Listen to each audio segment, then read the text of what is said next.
my role in BP is to look at how new technology specifically is going to kind of impact the end user and impact the experience that the end user will have. So what I'm going to be talking to tonight is kind of thinking about actually how do we design AI and the next generation of technologies in a more inclusive way. So, hopefully it's going to work. Please. No. That was me. What have you done? Let's try again. Okay, try again. I'm going to have to go back to the old school way of doing it. It was all working before. Yeah, it was all working. So this is I love the kind of UX research bit of me, loves statistics. I love kind of understanding what people are thinking about and what's actually going on. So this is actually from the Office of National Statistics. It's a survey which is specifically called the Opinions and Lifestyle Survey. 25% of the population they surveyed, it's about 2,500 people they went out to, said that fundamentally they believed there was more risk than benefit of AI. Quite a large number. That goes up if you're older, so that kind of jumps up to about 33% if you're kind of in that 70 plus age. Drops down to about 22% if you're in that kind of more younger generation, around about kind of 2021, 2022. More interestingly though, the one thing which I spotted was that there was actually a gender difference as well. So if you, I'm going to say, so male or female, so who feels that females fundamentally would have said actually there are more risks than benefit? Hand up. 1, 2, 3. What about males? Who thinks that males would say there are more risks than benefits? Right to say, the female. So it actually jumps to about 28% of females as compared to 23% of the males. So it's a really interesting kind of when you start thinking about going through the stats. The problem is, and this is a slide, so if I can, this is another stat. So this is from Gallner, Principal Answer, Forrester, and this was done kind of end of last year. 36% of US workers polled feared losing their jobs to AI or automation. That's a significant number that we're trying to design for. If you actually look, there's another survey that Forrester did, and there was 43% of people feared losing their jobs to disruptive technology. We're trying to design for them. So, as I said, one of the key things, and this is actually my lab in BP, and I'm going to do one more click and it should work. Yes, it worked. So, left-hand side VR. So BP have been working with Microsoft for approximately 2 years now. I'm the lead for the technical assurance program for Microsoft Mesh. Next generation collaborative spacing using VR and metaverse type technologies. In the center, we've got a mag crawler, robot cleaner. That's actually, I've got a model which goes around and cleans up the lab for me. Fully autonomous. And at the bottom, that's our little test quadruped.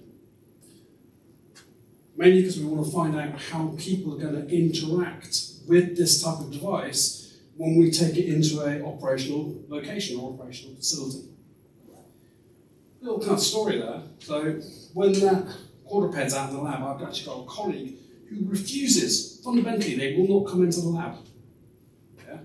Ooh, it's moving. Ooh, looks like an animal. Not going to be in the lab. But the robot cleaner, guess what? They will. But frightening, that has more AI. It knows where it is, it knows what it's done, it knows its route, it knows its space, collecting lots and lots of information. And yet they are happily able to walk past it. So there's an interesting study there, anybody researching, think about form factor and robotics. And finally, Copilot. So BP was a launch partner of Copilot.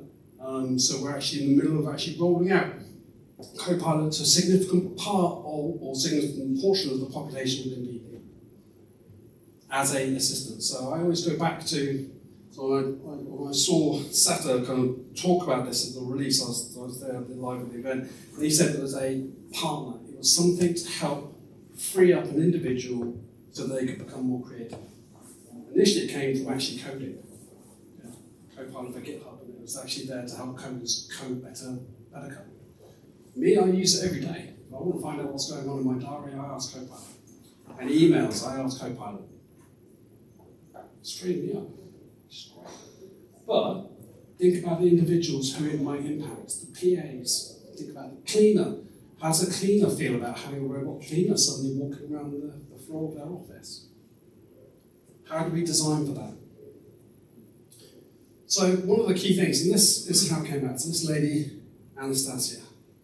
So I went to the IEEE conference back in 2021, and she got one off her paper, and it was about developing a method of design of equity.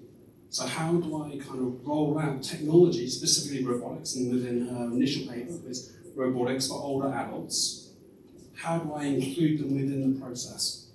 I saw the paper and thought, hey, I'm going to reach out to you.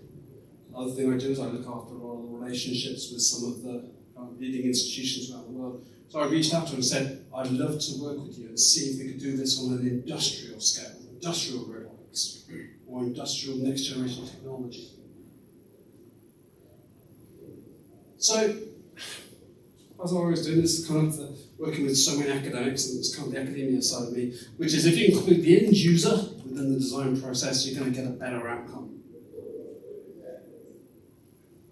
A lot of people ask me, say, what do you mean by outcome?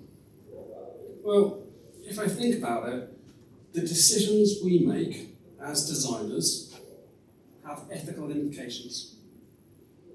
We have positive consequences and negative consequences. Those negative consequences can have an impact. I live in a small fishing village just over the Cornish border. Over the past 4 years, I've seen all the banks close. No banks in my town anymore. Everybody's gone onto the mobile device. Amazing, yeah, I can bank, I can transfer money, I can pay my bills, all those things. But what about those individuals, members of that community who have been left behind? Don't have a mobile phone, where do they go? They have to walk up the 16% hill to get to the post office to withdraw cash. So yes, an amazing app, but there was an impact to the community as a whole. Love this quote from Carol. As it says here, I'm going to let you read that quote, but it fundamentally says that if we are not a part of that community, how can we design for it? How can we make sure that the outcomes that we're producing within our AI, within our robotics, whatever, actually lead to a good thing? So, how equitable tech works. Bear in mind, this is a method. This is the method that Anastasia came up with. And this is the call out to her. So if you look her up, you'll find her paper out there. She did a PhD on it, we helped fund her PhD, and she got her PhD with this research. Free to look her up. This is our first workshop. Anastasia is there, she's in a double robot, because it was at the end of COVID and lots of restrictions on flights and things. It was an amazing workshop. We had everybody there. We had the office manager, we had the floor manager, we had the designer, we even had someone from health and safety. Come on, we're going to deploy this robot into space. But we worked out at the end, we said, we're missing a crucial person here. Where's the cleaner? Where's the cleaner involved in this? Yeah, we're giving them a tool, we're deploying it into their space, and yet we've not included them within the conversation. When we did it a second time round, we did it with a team from the Prawn plant in northern France, who are specialists in blending kind of wind turbine gearbox oil and things like that. And we had everybody from the plant manager, the blenders, we had roboticists, we had designers, we had everybody there. And it was great because as we went through, we had lots of different points of view. How they're going to use it, what they're going to think about using this particular piece of robotic technology. They felt included. At which point, when you think about it, For us, we work in 80 countries. A lot of those countries are very heavily unionised and things like that. If you can actually get the employee base on board and actually employees are coming along on that journey with you, you're going to get a better adoption rate. And that was the critical thing for us, to think about getting a good adoption. So these are the 4 steps that Anastasia came up with. So the first one, system mapping. System mapping is all about thinking about the individual, the end user, the stakeholder. What do they need? How are they involved? What's their relationships? Do they influence? All of those kind of cool things. Ultimately, we also kind of think about the individual components of the technology that we're going to be deploying. Next, design justice. So design justice has been around for a long time. But it's thinking about the benefits and the burdens of a technology going in. Who's going to benefit from it? Are there going to be any burdens against that? So burdens, i.e., is it going to be that negative consequence coming through? When you're dealing with an off-the-shelf technology, it's quite difficult to kind of redesign an interface or redesign a piece of robotic kit. Policies, though, which go against it, that's where the end users can genuinely get involved. They can think about the policies of actually deployment. So, for example, if I go back to the robot forklift, one of the things that we decided was actually that we would push a co-robotic relationship, cleaner and robot. Robot would do the floor, cleaner, guess what? You're going to go around and do all the desks. Now, normally you don't have enough time. So we're going to give you do all the desks, robot does the floors. Guess what? You have a co-robotic relationship beginning to form up. When you get to that point, all of a sudden, cleaners start becoming really possessive of their robots. Yeah, don't touch it. That's mine. Hands off. They change batteries, etc., etc. So again, it's all about empowerment, empowering the end user, and ultimately the redesign. Now, in AI, guess what? We can do some redesign. We can educate the AI to work in a particular way, much more so than an off-the-shelf robotic system. But actually thinking about the policies that go in play with a AI deployment, going in and thinking about actually how are we going to train this AI, what's it going to do, that's where you can also get the end user involved. And trust me, they come up with some really interesting ideas. Yeah? Ideas that me as a designer, I'm like, really? Okay, you want to do it like that? Yeah, fine. So, coming back to the original stats, why is it important? This is something which I did. So, after COVID, we were experimenting with office-based robots for remote people being able to dial in and trundle themselves around. We were experimenting with several different models. So the robot there isn't really important. What is important is that 29%, so we basically took a floor of a building, deployed a robot, and said, right, there you go, use it. 29% said that they were hesitant or really didn't like the fact that we had introduced a robot onto the floor.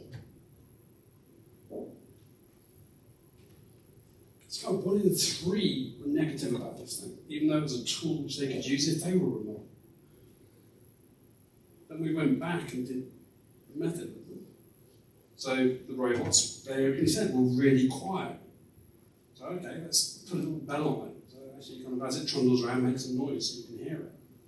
What are the rules of the road for the end user? So in other words, that person who's driving, what are their rules? Don't sneak up on people. Announce yourself just like you would if you were there in a physical location. So we came up with all these little policies that fundamentally allowed them to feel more comfortable with the deployment of this technology. As it says here, 36%, 25%. They're significant populations. So one of the key things that I always start thinking about, which is, as we kind of come into AI, what does it mean to be a designer in this period of time? So if we start thinking about it, okay, does it ultimately mean unemployed? As you start thinking about synthetic humans, which is something which one of my former bosses was very sharp on, can we use synthetic humans to actually generate persona?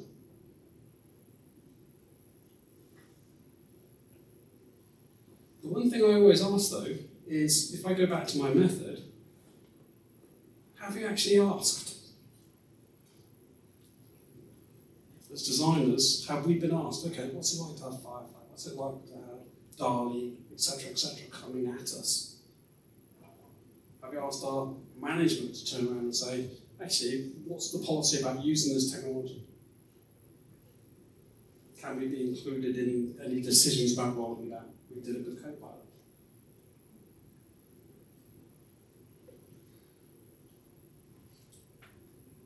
So one of the core things, and I think I've run this experiment 4 times. Every time we've included the end user of the technology, we fundamentally find we will get a better outcome. And this is absolutely paramount to today's advanced technologies. Something which we've discovered and we've learned the lesson from. So just a few slides, just kind of feed for thought. Everybody heard of this guy? He's a historian, believe it or not. Yeah, laws of technology.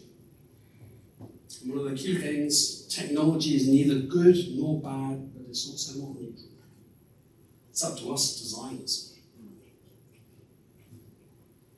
There are also 6 other laws I can't remember, but really interesting if you look up this man. He's a historian rather than a technologist. Did everybody get battered by the storm Bert at the weekend, by the way? Yeah? A few trains cancelled, things like that. Yeah, I got properly battered. So I took this picture on Sunday morning. Believe it or not, it's an iPhone. So that way. It was absolutely hoo-hoo. So my little device, which captures wind speed in my garden, it hit 68 miles an hour on a gust, which is quite interesting. Surprised I didn't lose various other pieces of garden furniture. But I fed Firefly this image. I love lighthouses. I turned around and said, do me a picture of a lighthouse and a stormy sea, and here's my reference image. Some of them are absolutely breathtaking. Now, I'm not a painter. I have a friend, a man called Simon Jewell, who works on the lizard. He's got various pictures in galleries around it. Went down to see him on Saturday, actually. And because he's doing the commission, that's another story. But I said to him, how do you feel about it? And he turned around to me and said, a little bit nervous. Said, possibly the print market's going to dry up a little bit on it. That's fine. I said, look, he said, there's always going to be a market for the original. And that's fundamentally where it's come from. Interestingly, the one which I love the most, the picture I absolutely love the most, which Firefly came up with, is this one. And this is AI. So we've got to think about it.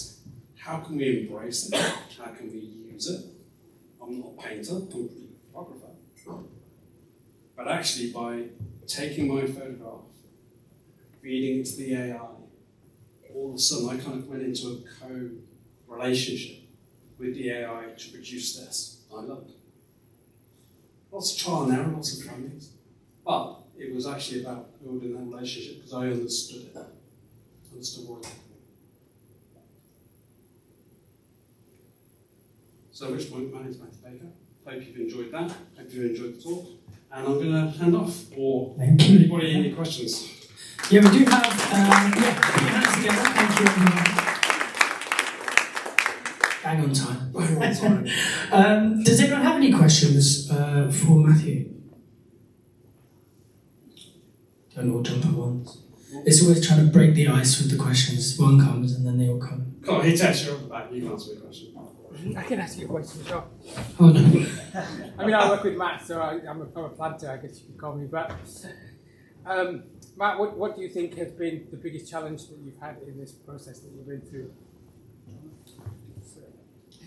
The biggest challenge.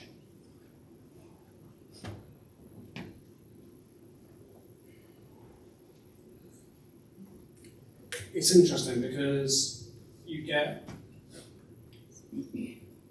certain pockets who'll go, we're going to deploy this and we're going to do it. And then suddenly they'll just throw it out. So for me, it's making sure that the stakeholder mapping has been done properly. So in other words, actually, have you got everybody who you need to be on board for the deployment of this technology? Have you got anybody? And it kind of goes back to the first part of the workshop, which is actually doing the system mapping. It's actually finding and identifying who are the individuals who you have to work with to get the right outcome. That's the biggest problem. So it's identification of those individuals. As I said, the first time we ran it, we missed an entire section of individuals out. We learned our lesson. Now, we've kind of landed that.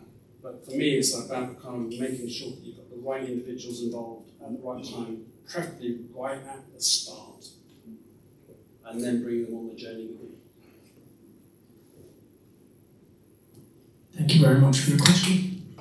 All right, thank you. Please put your hands together for Matt.